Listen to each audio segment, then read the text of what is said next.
안녕하세요. 뉴스반장입니다.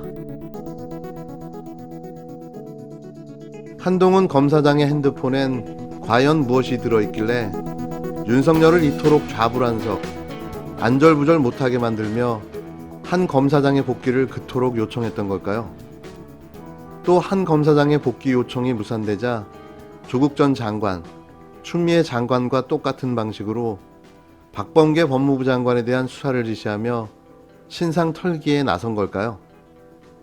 한동훈 검사장의 핸드폰이 풀린다면 과연 윤석열의 운명은 어떻게 될까요? 이게 판도라의 상자가 될 수 있을까요? 비밀번호 제공을 거부하며 사건을 은폐하려던 한 검사장에게 안 좋은 소식이 들려왔습니다. 아니, 윤석열에게도 좋은 소식일 리 없겠죠. 아무것도 밝혀진 게 없다며 무혐의로 사건을 종결 처리하려던 검언유착 수사팀도 대량 난감해졌는데요. 지난 4일 이스라엘 군수업체인 셀레브레이트사가 한동훈 검사장의 휴대전화인 아이폰 11의 포렌식이 가능하다고 했다는 아주경제의 보도가 있었습니다. 이날 아주경제의 보도에 따르면 셀레브레이트사는 공식 홈페이지를 통해 아이폰 11 iOS 버전까지 비밀번호 해제와 포렌식이 가능하다고 밝혔는데요. 앞서 지난달 26일 조중동과 보수경제지 등은 이성윤 중앙지검장, 한동훈 아이폰 해제가 가능할 때까지 수사를 미뤄야 한다는 입장에 수사팀이 반발이라는 내용의 기사를 통해 이 지검장을 저격했습니다. 그러면서 대검 포렌식 센터는 2018년 이스라엘 정보통신업체 셀레브레이트사와 휴대전화 잠금 해제와 정보 추출 기능이 담긴 소프트웨어를 빌려 쓰는 방식의 라이센스 계약을 체결한 바 있다며 한 검사장의 휴대전화 기종인 아이폰 11의 잠금 장치를 풀기 위해선 셀레브레이트사로부터 업데이트된 서비스를 받기 위해 추가 비용을 지불하고 새로 계약을 맺었을 것으로 추정된다고 보도했습니다. 이성윤 지검장의 발언이 이해가 되는 대목인데요. 그의 이런 발언은 기술 발전이 될 때까지 사건을 미제로 남겨뒀다가 재수사하는 방식에 대한 언급으로 풀이됩니다. 그 시기가 빨리 당겨진 거죠. 윤석열과 한동훈의 하얗게 질린 얼굴이 스쳐 지나갑니다. 대체 뭐가 들었길래 그토록 숨겨왔을까요? 곧 판도라의 상자가 열립니다. 이 같은 내용은 같은 달 25일 박범계 법무부 장관 인사청문회 자리에서도 언급됐는데요. 더불어민주당 박주민 의원이 대검찰청이 이스라엘 포렌식 전문업체와 계약을 체결해 아이폰 기술 도움을 받고 있는데 2018년 체결된 계약으로는 한 검사장 아이폰의 잠금 해제 서비스를 받기 어렵다고 한다며 이게 사실이라면 한 검사장 아이폰을 풀 수 있는 여건을 전혀 갖추지 않는 상황에서 무혐의하자고 주장하는 꼴이라고 비판했는데요.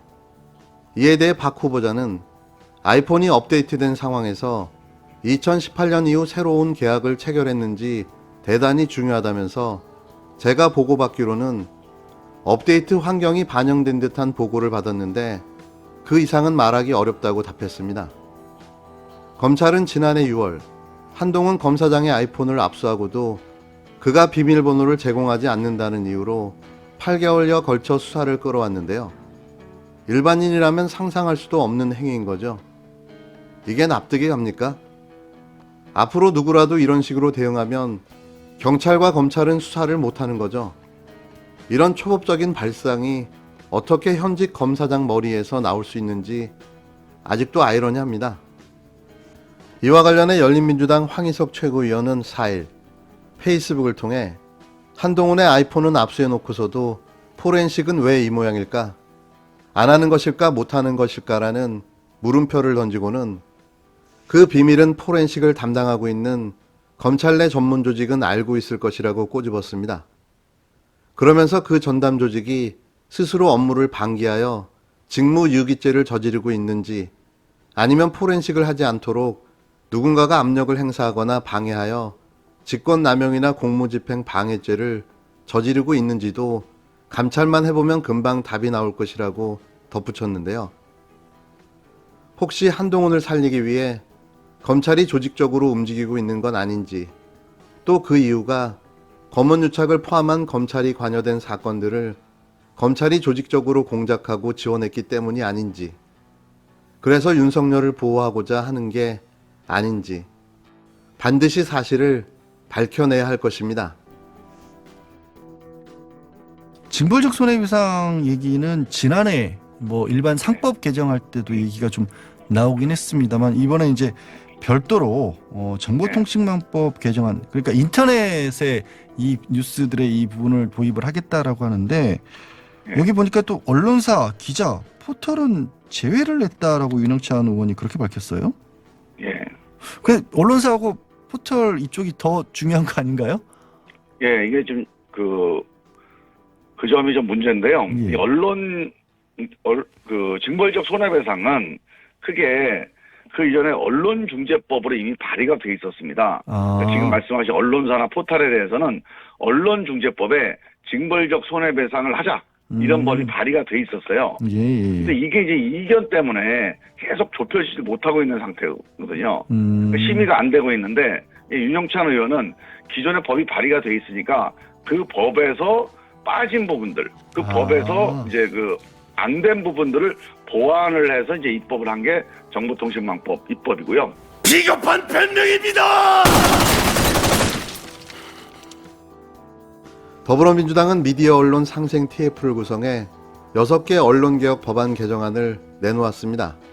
그런데 처음 예상과 달리 징벌적 손해배상제에서 언론사와 기사가 포함되지 않았다는 사실이 알려져 논란이 되고 있는데요. 언론의 징벌적 손해배상 책임을 묻는 법안은 정청래 의원이 발의한 언론중재법 개정안이 있지만, 민주당이 우선순위로 처리하겠다고 한 6개 법안에서는 빠져 있었습니다. 급기야 맹탕 개정안에 분노한 시민이 6일 민주당 법안을 반대한다는 청와대 국민청원을 올렸는데요. 청원의 내용의 골자는 특히 윤영찬 민주당 의원의 법안을 겨냥한 것으로, 청원인은 시민의 입을 막고 언론의 가짜뉴스를 방조하는 언론개혁 입법을 반대한다는 청원을 올린다라는 제목으로 윤 의원의 개정안 법안을 거세게 비판하고 있습니다. 청원인은 촛불 시민에 의해 탄생한 정부 여당의 국회의원이 이런 생각을 한다는 것은 대단히 끔찍한 상황인식이 아닐 수 없다고 했는데요.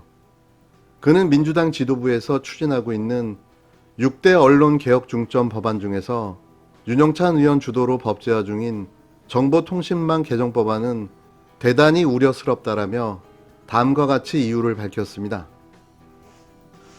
그는 촛불 시민들이 자발적으로 광장과 서초동에서 촛불을 들고 문재인 정부의 탄생과 검찰개혁에 동력을 만들어 주었는데, 핵심적 기여를 했던 유튜브 등의 1인 미디어와 SNS 여론에 자갈을 물리는 법안이기 때문이라고 했는데요. 청원인은 200만 명이 넘는 시민들이 서초동 대검찰청 앞에서 촛불을 들고 검찰개혁을 외친 것은 언론에 의한 여론 형성이 아니고 유튜브, 페이스북, 카카오톡, 트위터 등의 SNS에서 검찰의 강압수사와 부실 기소 등 어떤 언론도 알려주지 않은 진실을 알려주는 1인 미디어와 지식인들에 의한 여론 형성이 있었기 때문이라고 강조했습니다. 청원인은 유튜브와 SNS에 깨어있는 시민들이 기성 언론의 가짜뉴스를 감시하는 역할을 했었고, 그 결과가 문재인 정부의 탄생이고 검찰개혁의 진행이 가능하도록 했고, 사법농단 판사들을 대한민국 헌정사상 최초로 탄핵 가결로 만든 것이라고 짚었는데요.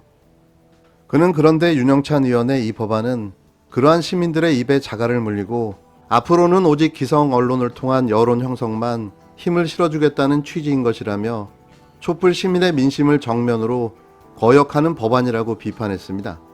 청원인은 여당에서 졸속으로 추진되는 언론 관련 법안을 보면 기득권을 위한 법안이자 시민들의 입을 틀어막는 법안인지라 반드시 제고해야 한다는 청원글을 올리게 되었다라며, 이런 중대한 법안을 졸속으로 통과시키려는 당 지도부는 그 행동을 멈춰달라고 촉구했는데요. 언론개혁 법안에 언론이 없습니다. 붕어빵에 붕어가 없는 것과 다를 바가 없는데요. 붕어빵은 맛이라도 있죠. 이 하나마나한 언론개혁법, 오히려 1인 미디어와 SNS를 통제하고 막으려는 이 법안이 더불어민주당에서 나왔습니다. 이게 이낙연 대표가, 윤영찬 의원이, 박병석 국회의장이 동아일보 출신이라서 벌어진 해프닝일까요? 이렇게 대충 던져보고 반발이 있으면 아니라고 대충 무마하고 넘어가면 된다고 보는 걸까요? 더불어민주당 이런 식으로 하실 겁니까?